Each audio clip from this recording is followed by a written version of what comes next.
We're so grateful to you because you are the master campaigner, and we all are very grateful for that very much. Thank you very much for those kind words. It's great to be back here again, especially for you, Mario, to kick off the campaign officially. I'm really impressed how, since I was here for the nomination meeting, how much you've done with the signs, the pamphlets, the committee room, and you've been out, I've been told by Brian, you've been out campaigning almost since day one, so before the election, as Elaine said. So that's good, and I hope everybody pitches in to help Mario, as somebody who's run in 5 campaigns here and managed a few. It's a long, hard fight, and Mario deserves your help as whatever way is possible. Signs, knocking on doors, telephone canvassing, word of mouth, financial donation, whatever you can do, that would be really helpful.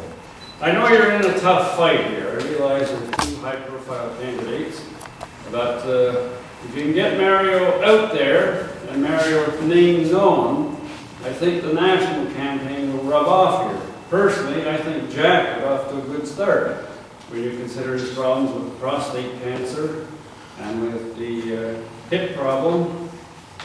They've restricted him in the last few days a bit to fewer events, but he's made a splash in the media and he's getting national attention. I was looking this morning at the, I don't know why to Comfort Inn, they distribute the National Post. Nobody will buy it, I guess. They handed it out free.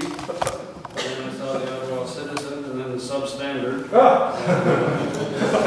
They seem to be trying to put Jack down a bit. Some people think this is a race between an autocrat, aka Bully Boy, an aristocrat, aka the Kennel. Well, I would argue it's not that race at all nationally.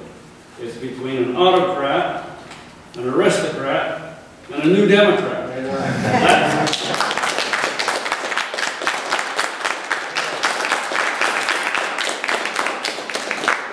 And here in Cornwall, the message I want to give you today is that I think you got to stress the fact that a vote for Guy Lozon is a vote for Stephen Harper.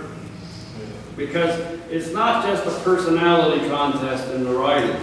You're voting for a government as well. And Stephen Harper is not the same as previous Conservative leaders. Very different. And what you got to stress is the Harper record. And if you look at just a few things, and I don't want to talk for very long, if you look at the way he treats democracy and ethics in our society today, the only Prime Minister in 144 years who's been cited for contempt of Parliament.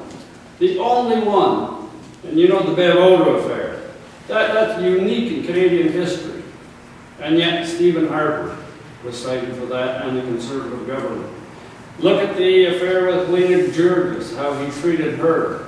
And look at the incredible thing. I don't know if you remember this, about a year ago, maybe a year and a half ago, they found out there was a pamphlet written by the Conservatives for the Conservative members of committees.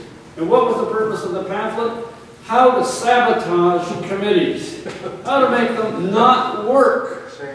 Just, you know, he didn't disown it. He didn't say anything about it. He just kept distance from it. But I mean, what kind of government is this? Where are their morals? Where are their ethics? Where's their respect for democracy? Where's their respect for Parliament? That's got to change. And that's the record of Stephen Harper. And that's with a minority government. Imagine if he got a majority. I don't know if I'd sleep well election night if I heard those words, majority government. There's a poll out in the paper this morning saying 54% of Canadians don't want a Harper majority government. Hopefully that will increase to 60 and 65 by the end of the campaign. You know, one of the arguments the Conservatives will use was they're good managers of the economy. Look at the good job they did. Well, look at some of the things they've done. He's a Conservative. Size of government has gone up since Stephen Harper's been in there. Size of the debt has gone up since Stephen Harper's been in there. He inherited a balanced budget. We've had nothing but deficits from Stephen Harper. Now, the one stimulus deficit, I don't hold that against it, but we were running deficits before the recession hit. And this is a Conservative And you know, he takes the credit for the relative rebound in terms of the economy. Well, what about our natural resources?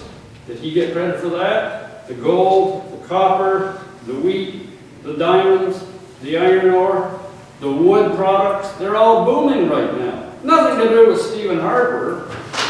Nothing. Our manufacturing is up, yes, and that's good, because the American economy is rebounding. 85% of our exports go across the river, legally, I hope. In BC, they have a special product they export, and it's not considered in the trade figures. But you know, he's done something, but the thing is, it's a world economy, and it depends on the United States. So in terms of debt, and he's introduced new taxes, called payroll taxes have gone up. Huge.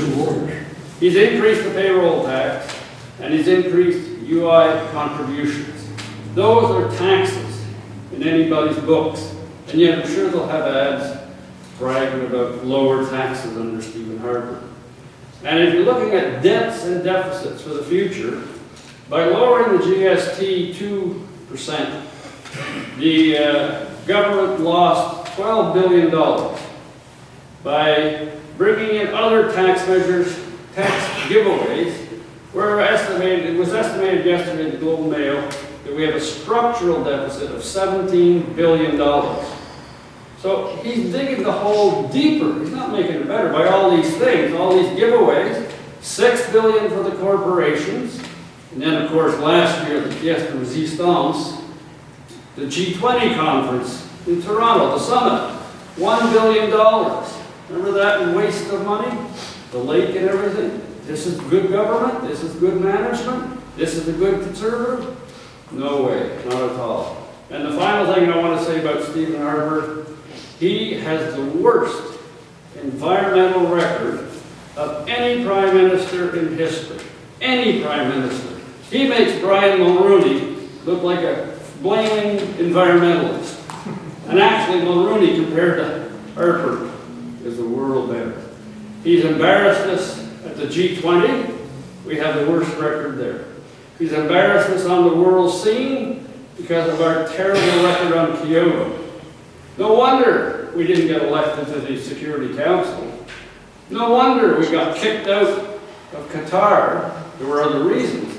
But what a record. Canada's respect in the world. We used to be a nation of peacekeepers. Now we're with the war makers. This is Stephen Harper's record. And you should always remember that and help people in Cornwall understand. Guy Lauzon can hand out the goodies, but he represents Stephen Harper and that record. So let me just say in closing, I know you're in a tough fight, but you've got a good candidate, and I hope everybody will pitch in together and work hard. Ensemble, on peut faire des surprises dans cette campagne. Et j'espère que tout le monde va coopérer pour aider notre candidat Mario. Merci beaucoup.